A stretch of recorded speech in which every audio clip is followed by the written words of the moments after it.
Hello, everyone, and welcome to another edition of Schmidless Live. I'm your host, Kurt Schmidt, president and partner at Foundry. And boy, what a day it's going to be today. I've got a special treat for all of you, and it's going to be an interesting conversation because it's one of my favorite people to talk to when it comes to how to overcome things like fear in your career, how to talk about leadership, how to act like a leader, especially in today's world. We need more help than ever with how much things are changing out there day to day.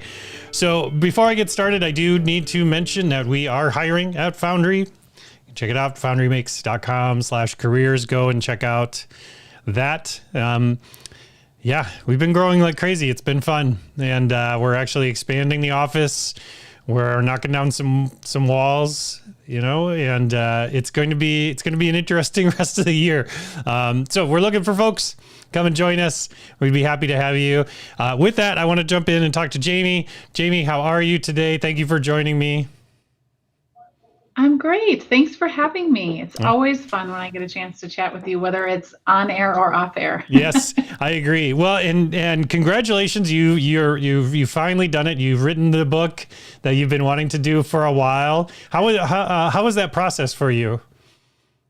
Longer and more tedious than I expected, but worth it. Yeah, that's I'm sure I say worth it now. I just told you I'm ready for the baby to be birthed, right? Like, okay, we've gotten this far. Yep. So tell me about the work you do at Keystone, and who do you do it for?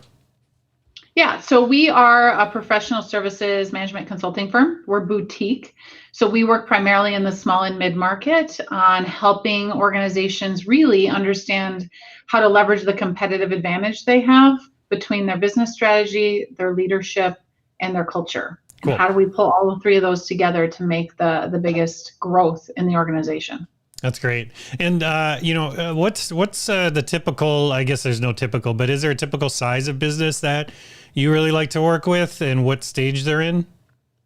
Yeah, so it's really fast growth businesses, and meaning that they're going to hit a ceiling, and we like to kind of help them through that, right? All businesses hit those ceilings, individuals hit those ceilings, and so it's when there's growth and change happening. The messier, the better sometimes for us, because we kind of see through that, right? So when it feels like the wheels are getting wobbly, we're the people to call. That's great. Yeah. And speaking of wobbly wheels, this book is fantastic. I got a chance to get an advance copy and read through it.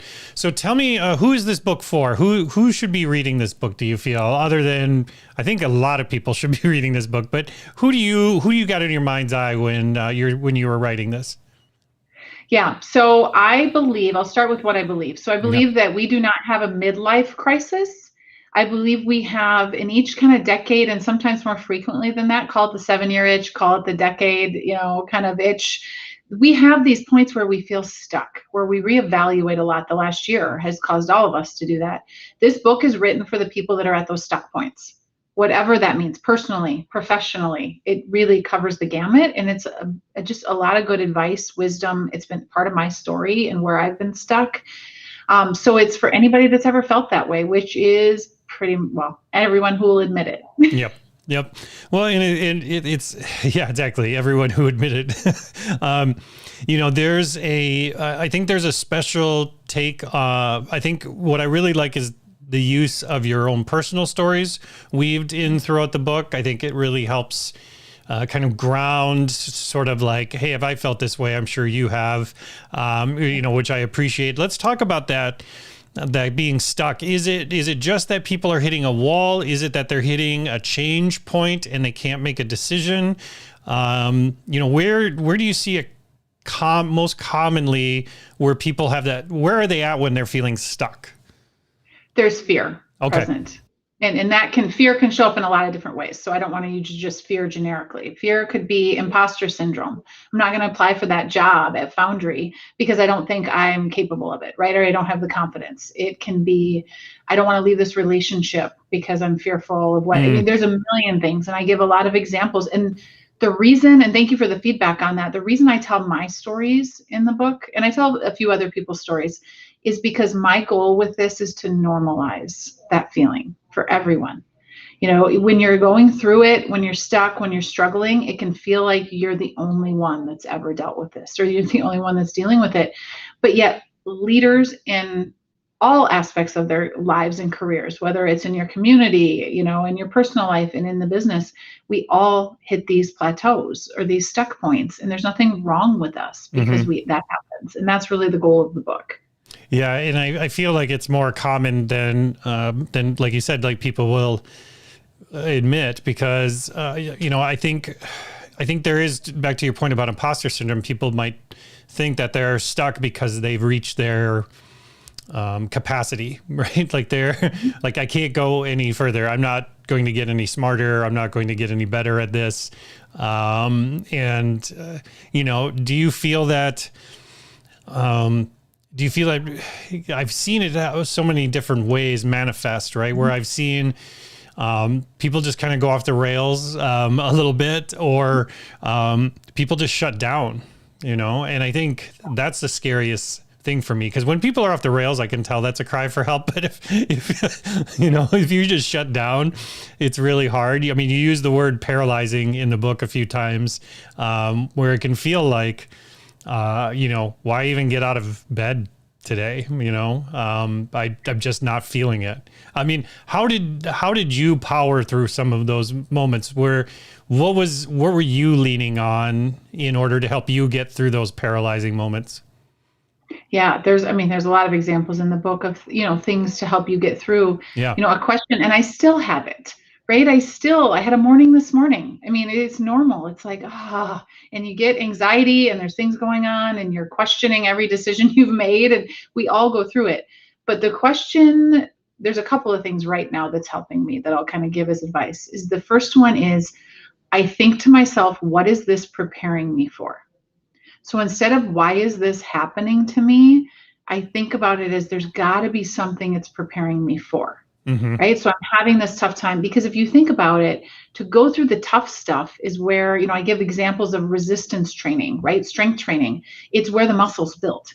The muscle's not built when you're laying on the couch with the remote. It's not built in the easy parts. And so I try to just reframe to say, this must be something I need to go through right now to get to a new place. And even just that small moment and that thought in my head can reframe how I'm thinking in that moment. Yeah. Because I think some of the things some of the questions you ask you ask people to ask themselves is like, what's the risks of making this change? What are the risks if you don't make this change? I think those are powerful things. If I don't make a decision, whether it be right or wrong, what's going to happen? Right? Because you will just continue to be mired, I've said it on the show, and I might come across flippant, but I mean, there's definitely times where I feel like I have to get over myself, right. And you just have to look in the mirror and be like, enough, just do the thing. I mean, because the dangerous thing is not making a decision. And that's what I've seen in my past. I think that's areas that I've been able to personally grow is, just being able to move forward and make a decision is better than just sitting there putting it off, because the pain isn't going to go away. No. And I talk in the book about action kills fear, right? And it's exactly what you're talking about, is even the smallest action can make you, right, feel like the fear just got a little bit smaller. Right. So it's that one step at a time, I think. Yep. And we've talked to a lot of leaders in the last year about, you do not have to have the end all answer to anything that's happening right now. You just need to know the next right answer. Yep. You need to know what your team needs, right? You need to know what you need yourself in self-care. And so we don't have to have it all figured out all the time. I think there's this misguidance that you have to pretend like you've got it all figured out, and it's not possible to be in that place. Well, and it's, they don't talk about it a lot, but especially people who have found success, they have a whole different set of problems, which is that they're trying to get to the next level of success. Is that it doesn't stop. You don't get to a point where you're feeling successful and you're like, cool, well, I'm just going to coast now. It can ramp up that imposter syndrome or that feeling of inadequacy even more, because it's like, I've tasted some success. Right. Now what's next? Right. And that's a normal, right? So that now what's next? We don't need to have the answer right now, but just that awareness. And, I talk about stuck is a great place to be. Yeah. Forbes just launched an article that I wrote about that. And I truly believe that because it's your catalyst for change and growth. When you feel that stuck feeling, none of us like it. So we want to get out of that place. Well, the way you get out of it is to do something different, right? To make a different decision, take a step forward. Yeah, one of the things that's helped me a lot, and there's a new book out, I can't remember the name of it, but it talks a little bit about it too. But whenever I got stuck, it wasn't like I learned early on, not how am I going to get out of this, but who can help me get out of this situation, right? Instead of internalizing it and putting it all on myself to get unstuck, who can I reach out to that's good at this, or at least comes across as if they're good at this? Right. Who can I reach out to who can help me make this next step happen, or somebody I can just bounce some ideas and things off? Is that something that you found to be helpful as well?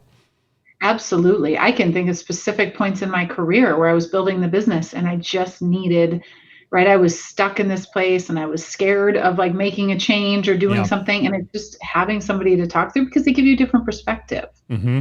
Right. And that's shifting your perspective is one of the best things that we can do. You can do that through travel, through different experiences, right? Stepping out of your comfort zone. But every time you do that, I think I talk about it widening the aperture of your lens. Yep. Right. We all have a lens that we look at the world through.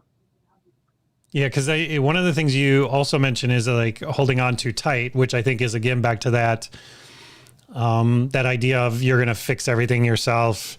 And if you're holding on too tight, it's right.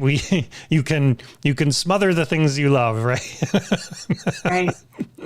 Right. I call forward. It don't marry your plan. I got that question and I write about it in the book that kind of stopped me in my tracks where someone said, new entrepreneur or new leader, like I'm a new, what do you wish you knew 5 years ago, right? When you were starting this. And my answer was, I wish I would have known that I couldn't be married to my plan. And what I mean by that is you need to have a plan. But when we hold on so tight to the plan that we created 5 years ago, that we don't see the doors open, we don't see the opportunities, we don't have that conversation with that person or check out that job posting. Yep.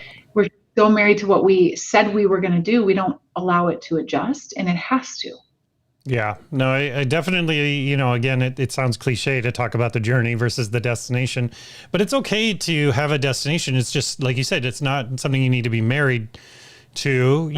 You don't need to put a stake in the ground and say, well, if I can't make that destination, then the whole journey was pointless, right? I think it's important that you look at these things as these are areas to get me to that next level, and then go back and do a retrospective and say, okay, what's working, what's not working, what's feeling good, what isn't feeling good, right? It's the same thing with, I've talked to people, especially younger people that are looking at maybe taking a new job, and they're like, well, I don't know if I want to take that job because then, it kind of sets the path for me forever. And it's like, no, it doesn't, or people I know who have gaps in their resumes are very concerned about, taking time off for family or things like that. It's like, what is this going to do to my career? And it's like, well, these things are things that happen, you're not the only person that's had to deal with this,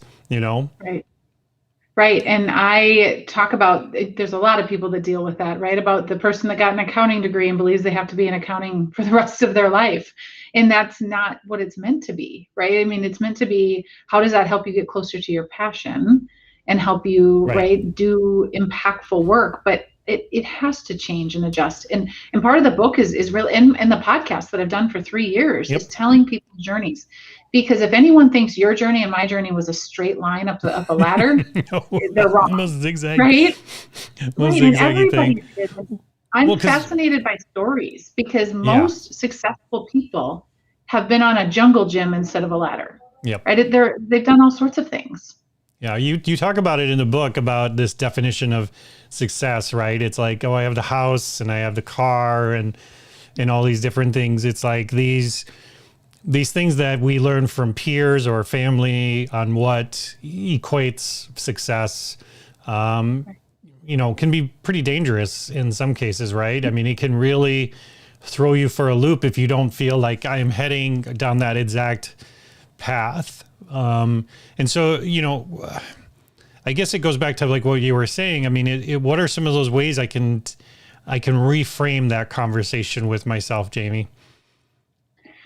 So a couple of things that you need to just be aware of to be able to reframe the conversation. The first one is pay attention to the voices and the noise that you're letting in. Mm. We surround ourselves with people who love us, but they also have a different risk profile for our lives and for our decisions. And so there has to be some boundaries on, you can listen to them, you can hear their perspective, but you can't let it take residence in your head, right? If it's not the right thing. And when I decided to be, an entrepreneur and leave a really great company, right? A great steady pay. I mean, I thought my dad was going to have a heart attack. Like, he's just like, you work for the greatest company. And I did, but that wasn't for me. Like, it just wasn't for me. If I had let that voice, get in my brain and stay there, I wouldn't be here right now. Yep. And it was nothing. He loves me. And the reason he felt that way, right, is they don't want you to fail. They don't want you to be hurt. They don't want you to. Yep. So you've got to really pay attention to that first. And social media is another voice right now, right? It's another noise that a lot of people get caught up in. Yeah. And the comparison and what other people are doing is you've got to go inside. I call it tapping into your source. Is you've got to be quiet. And you've got to understand what you want and what matters to you. And it's hard for a lot of leaders to go there. It's much easier to go outside and try to find the answer to what you're supposed to. And one of the things I appreciate is the flip side of that, right? Is like, now I've thought about those things. Now, you also talk about taking credit for your work too, right? Where you talk about like, well, I can't share this news about my promotion because my friend hates their job, or I can't talk about this because people will think this, or I can't. And it's something I've seen over the last year, especially with so many people out of work in the past year, and a lot of the career coaching I've done, is people are very nervous about giving themselves credit for the work that they're doing. Why do you think that is? Is that something built into us and something culturally? Where is that coming from? It's scientifically proven, actually. Brene Brown talks about it. It's called comparative suffering. Okay. Right. So it is right up there with imposter syndrome, but it's like the opposite, right? Imposter syndrome is like, I'm going to be found out. Someone's going to realize I don't have it all figured out. Comparative suffering is where you feel bad for the things you have, right? Okay. Or the situation that you're in. And I even find myself in it now, right? Our business is, I told you, growing gangbusters, as is yours. But there's other business owners that aren't in that situation. Yep. And so, right, it's sometimes hard to be optimistic, but yet we've worked hard, right? And we've blood, sweat, and tears to get here. So there's that balance. It's not arrogant. It's being proud and also empathetic at the same time. I believe you can do both. Yeah, and I think it's okay to be recognized. It's not that there's trophies in the work that we're doing, and what I've found is that, in the beginning, I think I was a little bit more hesitant to talk about success and the success that we were having. But when we did start doing it, what I found was it was attracting people who also wanted that success. They wanted to be around that. And we were able to help them because they were like, it's kind of like a lighthouse, right? It's like, it's a storm out here. And, there's a little light there, and one of the reasons why I started the podcast in the first place was because I wish I would have had access to somebody with my experience, 20 years ago. And I didn't have that access. I felt like it was shut off to me, and I wasn't part of the cool kids club, And so I wanted to make content, and I wanted to make something that would allow people to see that, no, these people, you do have access. And that's what I appreciate about the book that you've written here, Jamie, is that you do talk about, the trials of being a successful entrepreneur, And I think people being able to see that somebody successful like yourself, it hasn't been just a garden of roses. No. Doesn't mean it's going to be that way for everybody, right? I mean, some people have it easy. That's fine. But it's fascinating. Everybody has a story, Yep. right? Yep. Everybody has stuff that we've dealt with in our life, whether it was early in our lives, whether it's right now and we're going through it. And everybody's got a story. So I just don't want people to believe that they see the highlight reel on social media, and that's our life, right? That's the highlight reel. And I'm happy. Those are the happy moments, but there's a lot of other pieces in there too.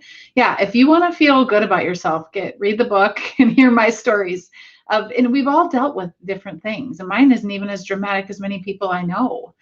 But I think it makes us all realize, especially after the last year, is that we've gotten through harder things before. Yep. Right? Like we can do this, and you're not alone in struggle.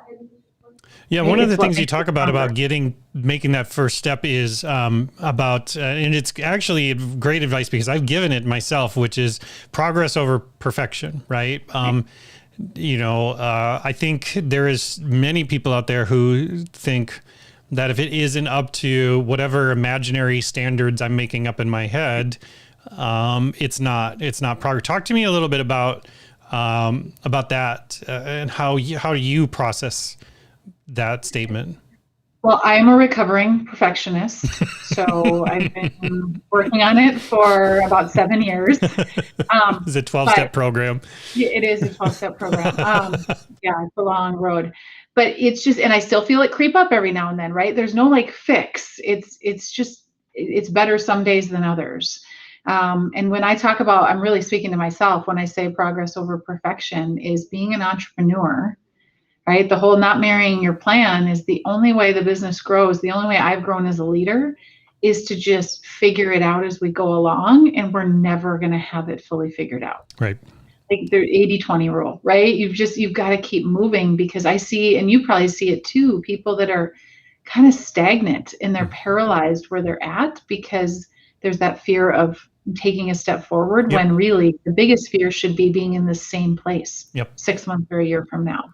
Yeah. Well, one of the things that I've talked about a lot on the show is that it wasn't even just perfectionism for me. It was permission. I was waiting for someone to give me permission to move forward with these new ideas or these new things. I talk about it with the podcast all the time. Like I went around and told people for months, like, I'm going to do this podcast, and people are like, okay. And I'm like, but nobody's telling me like I should really do it. So maybe it's not a good idea,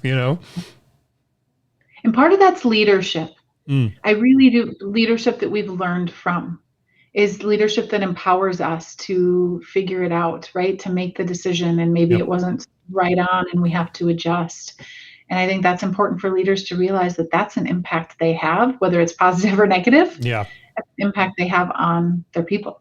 Yeah, no, I tell people too, the leaders I learned the most from were sometimes the bad ones, and, I remember sitting down in a boss's office and him explaining to me how everybody was replaceable. And I thought to myself, well, technically, yes, technically that is correct. The machine will not stop. It will keep moving. So I get that, but then what I learned many years later is that people become expendable as soon as you stop trying to make them indispensable as a leader. And so if you are bringing people on and you're hiring them and you're kind of like, cool, go and be adults and get your job done and let me know when it's done. That's not really managing people or leading people. And I think that some leaders, and you talk about it in the book too, is that I think there's an imposter syndrome there that happens where they're like, well, I've hired all these smart people, so I can't get in there and tell them what to do now, or else they'll figure out I don't know what I'm doing. Right. But there's a big difference, is you're not telling them what to do. You're the coach. Yep. Right? The analogy I give is the gym teacher and the coach of the basketball team have totally different purposes. The gym teacher in middle school is teaching me the game, right? It's teaching me like, here's the ball, here's here's how the game works. And the coach is the one that helps me find my strengths within the game. Mm-hmm. How do I use what I'm naturally gifted at within this game? How do I understand the strategy, and how do I get better and better? Right? That's where leaders fall short, is the coach side of it. They're not all good at it. No, they're not. And again, it's not. I've said it before, and I feel that it is about committing to leadership. There's people who trip and fall into it. There's people that I know that the only way they at the businesses they were at to get more money or to get more responsibility, they had to take promotions where they were in charge of people, and they didn't want to be in charge of people, but that was the only path that was available to them. And so now they're stuck there, and you can't go backwards in most organizations from that. That's very frowned upon. So now you're either stuck there or you have to figure out a way to leave, and that could take years. And the whole time you're dragging people down with you. Oh man, I could go on for days about this. This is my passion area too. When we work, because we do a lot of HR work, when we work with small and mid-market businesses that don't have 17 layers that you can be promoted through, right? They're smaller businesses. Yep. We talk about 2 tracks, right? A management track and an individual contributor track. But we have clients that we've helped them get to a point where they have let's say a principal engineer that's never going to have direct reports and doesn't want direct reports, that's on the executive team, right? It should not just be people that have direct reports. It's the seats on the bus that we need. And if people don't want to lead people, and we don't need them, we don't need every position at the top to have people that report to them. Now, it's a different way of thinking in many companies. But I think it's a competitive advantage for businesses that can figure that out, because you're putting people in the best seat for them.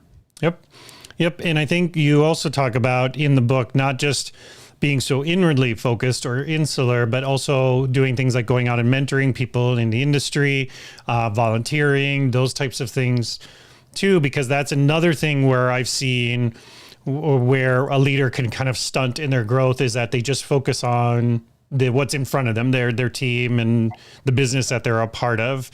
But I like that what you're talking about here is getting out, being a part of the industry that you're a part of, learning from it, understanding it, contributing to it, which is the easiest way to learn, right? Is that, as soon as you put yourself out there, that's when you really start learning. And that can be nerve-wracking for leaders, right? It is, but we have to, we call it deliberately shifting your perspective. Like, we have to take the action to shift our own perspectives, right?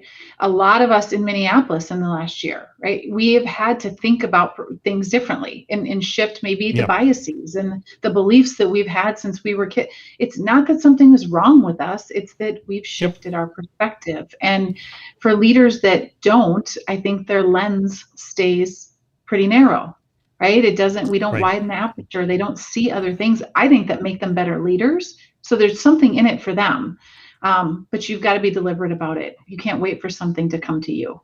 Yeah, right. I think that's one thing that I've seen in your book too, is that it is just about kind of get moving, try something, because again, like, what's the worst thing that's going to happen if you don't try it, right? Which is you're going to be in the same place that you were when you started feeling this way, right? So, right. And I talk in the book in the very intro. I'm like, who am I to write a book? And then it was like, I'm the perfect person to write this, because I've dealt with all of this, and I'm just one that's just willing to put it out there and say, we've all dealt with this. And it's just, what's the worst that can happen is you stay where you're at. And most people don't want to stay right where they're at forever. So in order to do that, we've got to shift our perspective. We've got to do something different. No, and like I said, I appreciate the people that are out there that are researchers that compile all these things together and create these types of books. But for me, I think what really speaks to me in the book that you have is that learning from these actual events and these things that, areas where, you either took off like a superhero or tripped and fell. Like, I think it's really, valuable. And I can't congratulate you enough, Jaime, on this. This has just been fantastic. Thank you. And, it's simple. There's not something in the book that's probably going to be like, I've never heard or never thought about this before, but that's Sure. the simplicity of it, is it's a reminder of like, that's what I needed to hear today. Yeah, right. So. Yes, exactly. Yep. This hits me right in the feels. That's what I like to say. Okay, Jaime. So if I want to know more about the book and where to get information, there will be links, just so everybody who's watching, there will be links in the show notes on all the different platforms, and make sure you check those things out. But for you, Jaime, like where, if I want to connect with you, learn more about the business, the book, where should I be going?